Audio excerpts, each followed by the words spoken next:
Yes. So program counter will keep one value which need to be executed in the next program. So suppose if it is storing the first program that need to be executed, then as soon as it starts executing, that means all the values will be fetched and stack pointer will say where in the memory we need to go. So it is directly pointing to the RAM.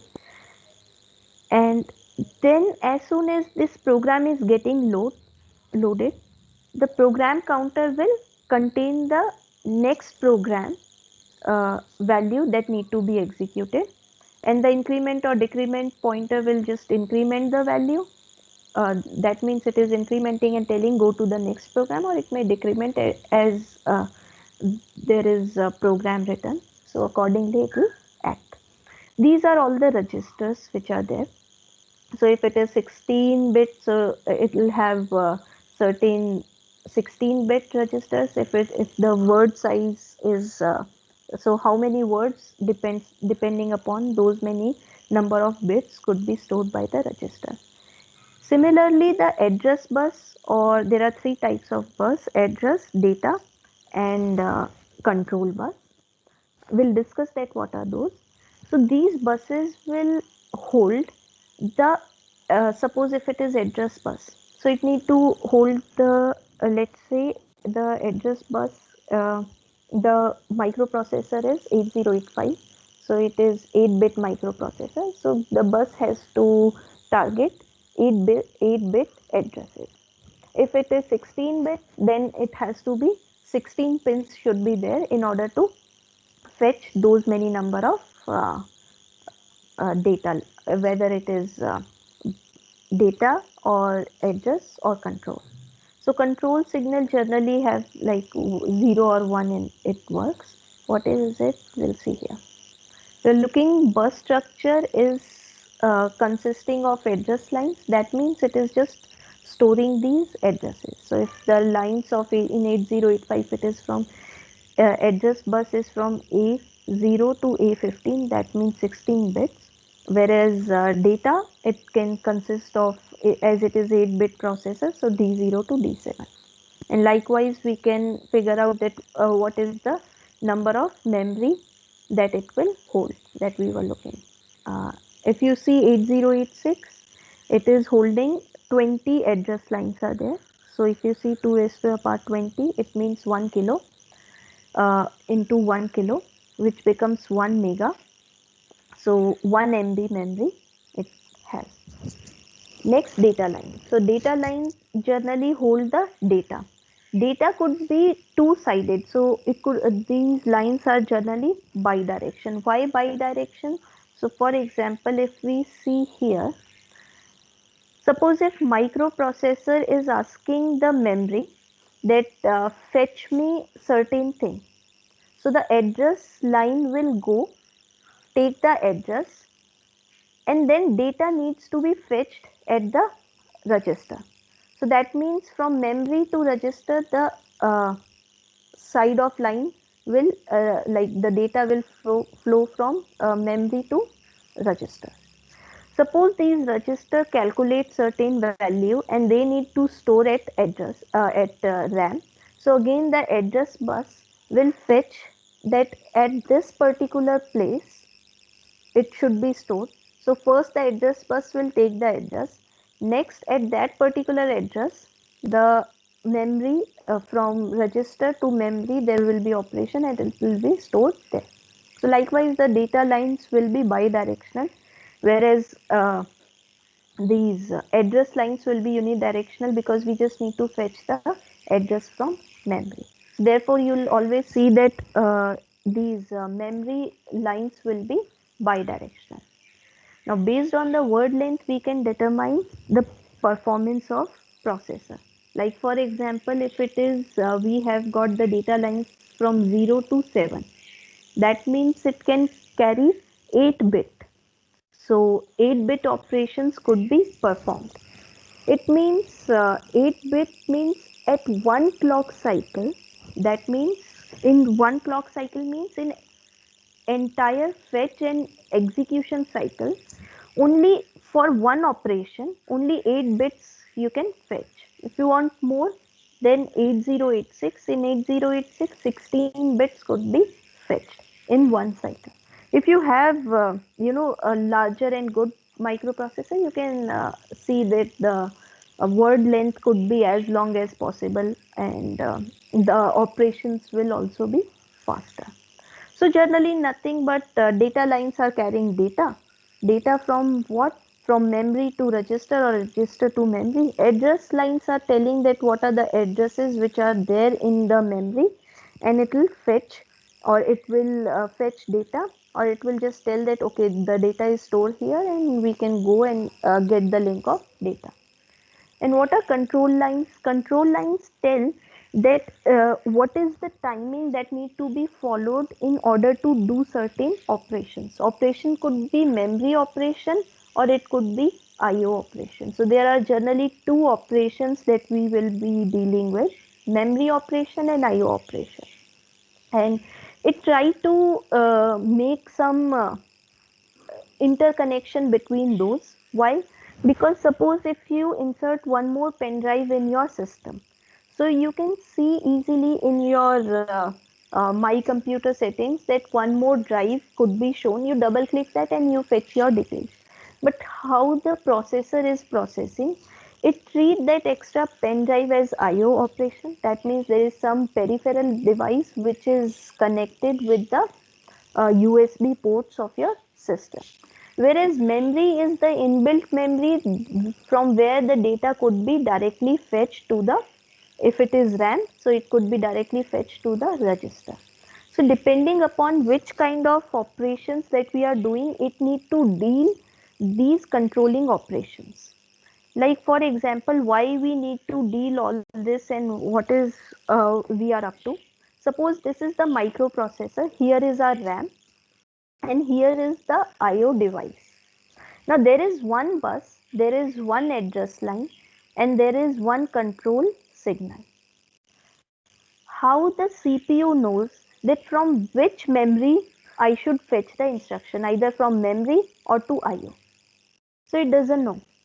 Now one address pin should be there to say that okay, you go to the memory or you go to the IO.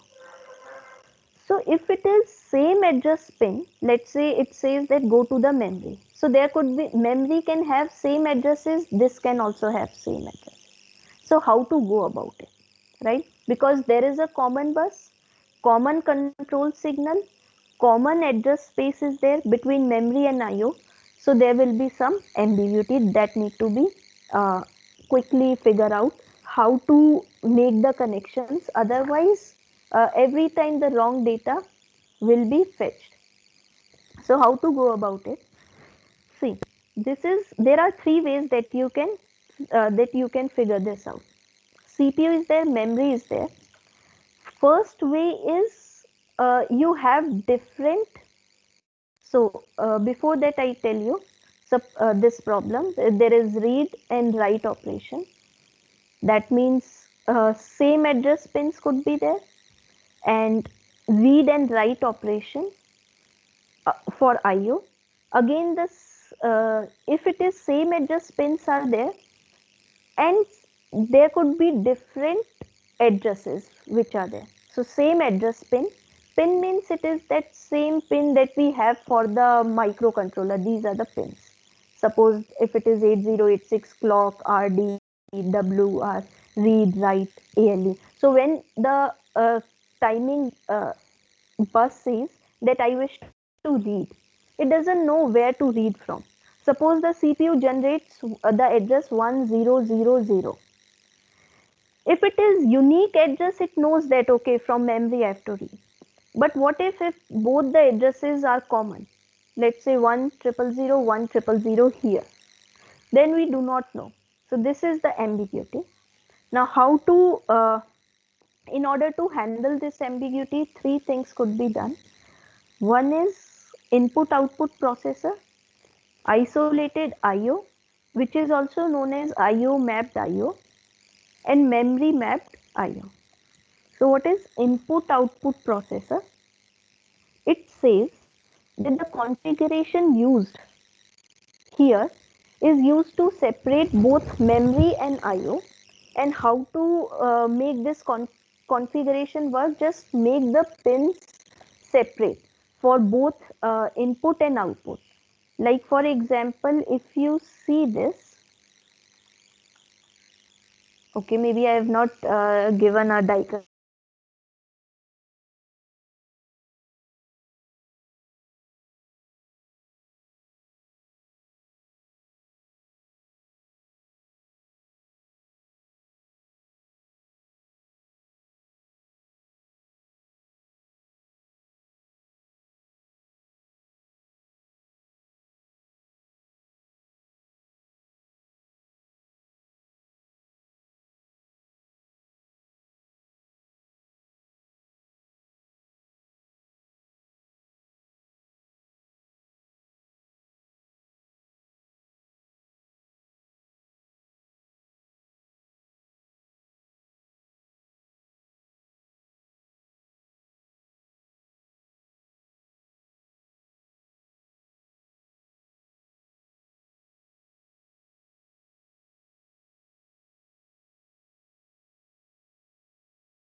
क्या हो गया भाई? भाई control कर ले थोड़ा। Ma'am चली गई।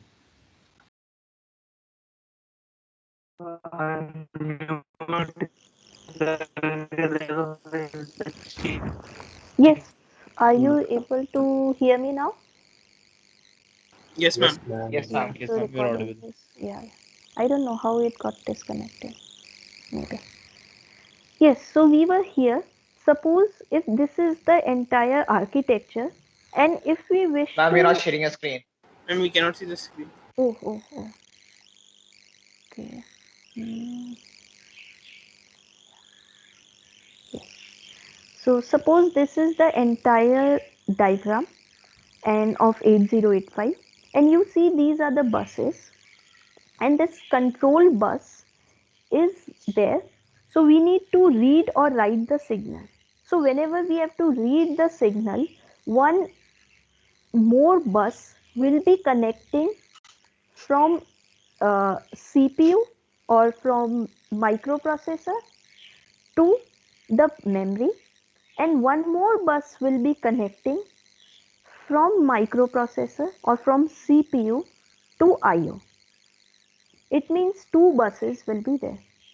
So it is, the advantage is there is no extra thing that need to be done. Whenever you have to read, if it is from memory, use that bus. If it is from IO, use that bus. But disadvantage is it will be expensive.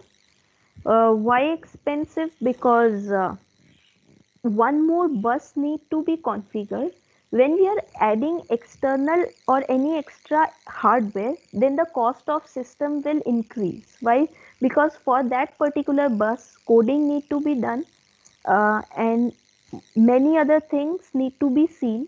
Like for example, when the entire bus need to be mounted on motherboard, there are pins that need to be mounted on motherboard. There are pins which are extra required from IO to the memory, sorry, IO to the CPU and memory to the CPU. So this is bit expensive, but the performance will be high. Why? Because suppose if you are taking instructions or the memory is getting utilized, then it is not possible for IO to work. Whereas if there is external bus, additional bus is there, both operations could be done and the performance will be high. So this is the first one. There is advantage and there is disadvantage. Depending upon the applications, either we can go with the high end part or we can go with the other parts that we discussed. Next is isolated IO. Now in this there will be common bus. So like here we had one additional bus. Here we have common bus and common address. but the control signals will be different. So what are the control signals? If you see, these are the control signals. So control signal RD and WR. So likewise, there will be control signal first for memory or for IO. So we have to check whether it is memory or it is IO. If it is memory, then we can go for read or write operation. If it is IO, then we can go for IO read and IO write. That means here we add, instead of this control signal, first we make one enable pin, whether it is memory or IO. If memory is selected, then we can go for this read write. If IO is selected, we go for this one. What is the advantage? Extra bus is not required. With only one pin, one extra pin, we can control the entire memory and IO operation. So this is the advantage. And what could be the disadvantage? Disadvantage could be it is not performing very high, because when IO operation is being used, read operation of memory could not be used, right? So all those, because the pins will be either it could be memory operation or it could be IO operation. So likewise, you can see with one bit we can, if it is 0, we can have two more operations, either read or write. If it is 1 bit, we can have two more operations of IO, which is 1 and 0. So likewise, we can have which kind of memory we want. The third could be memory mapped IO. That means there will be one bus, same memory or same control pin, but there will be unique address space. That means the IO memory and memory address will be uniquely defined. So whatever the address of memory are allocated, that those addresses will never be generated by CPU. So IO will have different address space. This is also possible, like for example, then if any read operation is generated, so we clearly knows that what is the, where is the IO of, whether it is IO of IO or Ma'am, it is, ma'am, yes, ma'am, can you show the IO dual pin and the read unit pin diagram? IO and read. RD and write pin. This Yes, ma'am. one you're saying? Yes, ma'am. Yes, yes.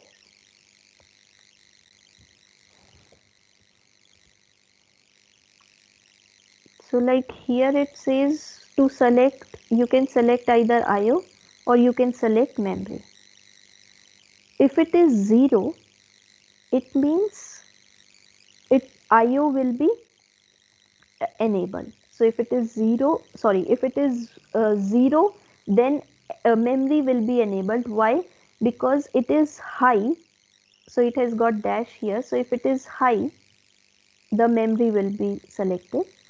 If it is low, it means it is 1. So at 1, this pin will be selected. Depending upon those, read or write could be done. Okay, ma'am. Thank you. So here we do one numerical. Let's see if any one of you can solve. This is the one you can see on the screen. Try solving it now. I give you some 5 minutes.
So there are two questions. How many number of IO addresses are possible and how many number of memory addresses are possible? Should I explain the question? Yes, please, ma'am. Yes, ma'am. Yes, ma'am. So you have one processor and it is supporting 64 KB of memory space. With the 64 KB of memory space, you can easily find out the number of bits it is having. So you can derive those bits. Out of those bits, it says that 2 MSB bits of those address space. So which address space? This is that address space. 2 ms bits. Now you can find out the bits here. You have seen that how to find out. You can find out. Address space is 1. That means 2 MSB most significant bits. So here you will find out 2 MSB bits of the address is 1. So you can just map those here at Ma'am, once. could you draw it, ma'am, using the whiteboard? Okay. Maybe I'll do that later, but today I'll use paint. Fine, ma'am. Ma'am, can you show the question once more? Yes, yes. So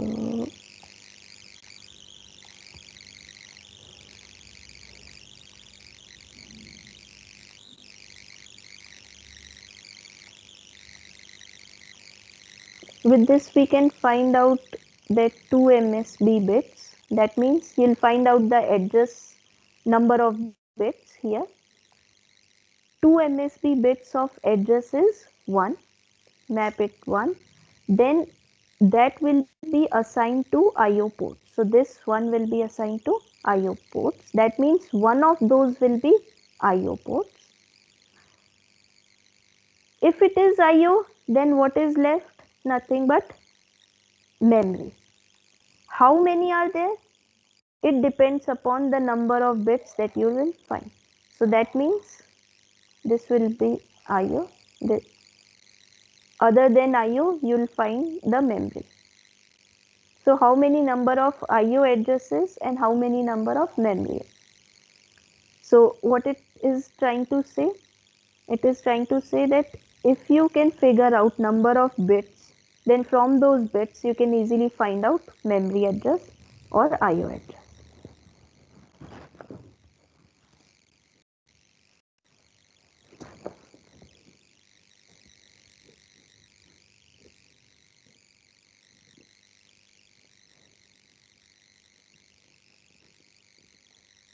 So, ma'am, 2 to the power 14.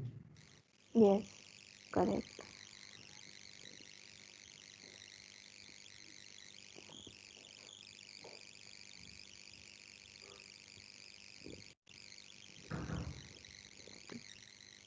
Do you need more 2 to 3 minutes time?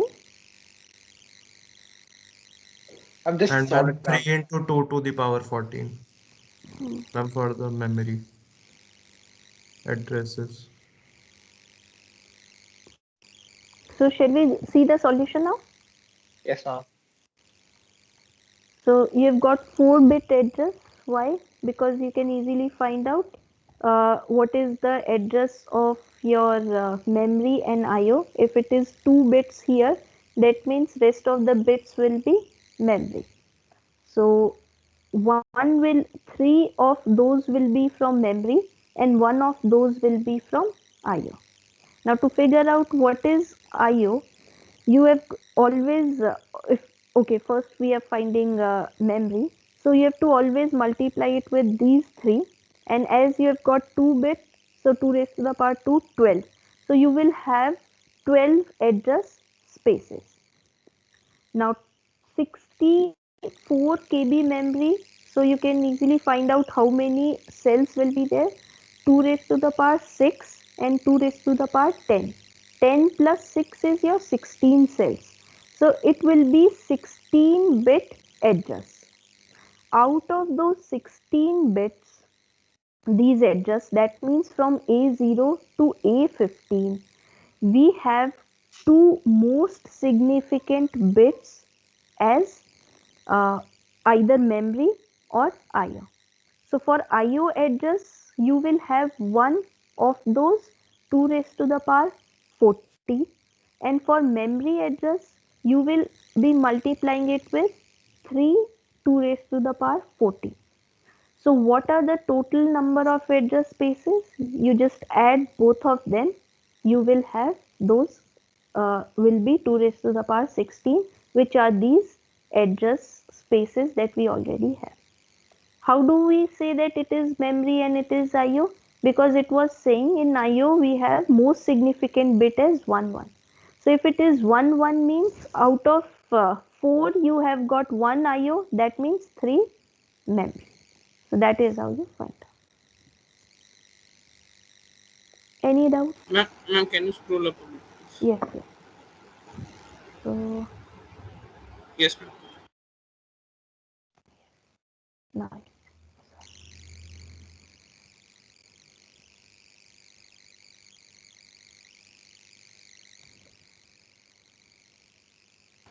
How come did we get 2 to the power 2? 2 to the power 2 means there are 2 bits, which it was saying that 2 MSB bits of the address is 1. So see, 2 MSB bits means 1. So it generally says if 3 bits are 1, we are working with 3 address spaces. If it says 2 bits, then it means we are working with 2 address spaces. If it says 4, we are working with 4 address spaces, like 1, 2, 3, 4. That means 2 raised to the power 4, so 16 address will be there. If it is 4, if it is 2, so from 2 we can only generate either 0, 0, 0, 1, 1, 0. So it depends upon the combination. So this was the gate question asked in somewhere 2009 or 10, although they don't ask these simple questions now. But it was just, anyone can do it. The only thing is they need to understand that, okay, 3 of the spaces will be from memory. And secondly, they should know that how to then figure this out, that one of the address space will be IO and one of them will be memory. So they've given all such options. 1 2 raised to the power 14, 2 3, like that. Then they have just swiped these values for IO 3 and 1, and then to the power 16 and all the combination possible. So likewise you can do. Any other doubt? So quickly, yes, one more thing, that we have completed this today, implementation schemes, interfacing with memory and bus configuration. So we have completed this. Let's go with the instruction cycle. Bit of instruction cycle. So any doubt in here? So I'll take some 4 minutes time or 3 minutes to make you understand. See, when we are going with the instruction that this is from memory, the certain address need to be fetched, or from IO it need to be fetched. So the control signal is going with one complete instruction cycle, and that thing is known as instruction cycle. So in instruction cycles we have two things, one is fetch and one is execution. Of course after fetch we decode, but for that we can easily say under execution cycle, at that time we can start decoding. So basically we have fetch and execute. Fetch means from where to fetch these instructions. So instructions are generally, let's say for example, if it is your C program, instructions are lie in the secondary memory. As soon as you click your or you press on run or press any exe file, the instruction will come to the RAM. Instruction coming to the RAM is part of your operating system. How the instructions is coming to RAM, all the FIFO and round robin search, all those algorithms you can apply to get the instruction or the program into the main memory, which is your RAM. After RAM, it need to stored in the or fetched by the microprocessor, and the register of microprocessor, there it gets executed. So execution will always be done at the microprocessor end. So fetch cycle will fetch these instructions, and it will be executed by your microprocessor, and then again you keep doing this task, and that's how the entire program gets run. So what is the objective of instruction cycle? To fetch the instruction. How to fetch the instruction? Now there are certain steps that need to be followed. So we'll do today for the fetch cycle, and tomorrow we go with the instruction cycle. So fetch cycle is simple. As we have seen in the start of class, program counter basically tells that this is the program that need to be executed. So it holds the address of next program that need to be executed. So this program counter is holding the address. From that address, the instruction will be fetched. And then this program counter will again hold the or immediately points the next instruction address. That means first instruction has come, it will hold to the next instruction, and that increment and decrement, this one, increment and decrement register will either increment the step or decrement the step. So that means the program counter will be incremented and with the next step size. Step size means if it is 2-bit or if it is 4-bit or 8-bit or 16-bit, accordingly it will move to the memory and it will hold the next instruction. And step size, as I told you, it depends upon the instruction cycle. So there may be, if it is 2, 4, 8, 16, 32, depending upon that, it will be fetched. So likewise, there are 1 byte instruction like SIM, RIM. These are step interrupt memory or read interrupt memory. So these are 1 bit instruction. 2 byte you have seen, 1 byte, 2 byte you have seen, move A23. So this 2, 3 will be moved in A register. And this is 3 byte. That means A is again 8 byte. So the lower end will be stored in A, and that's all. Then next higher byte will be stored in next higher byte of A. So if it is 16, so likewise it works, right?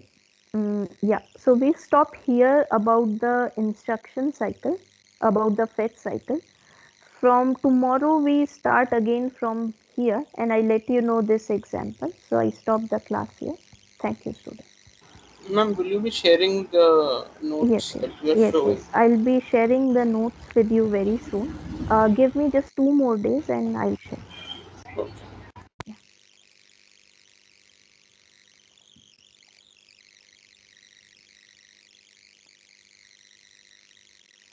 Any other doubt?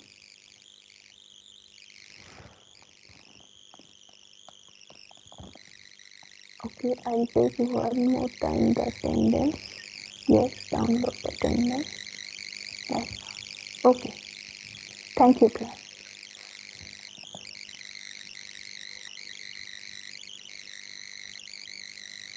Thank you, ma'am.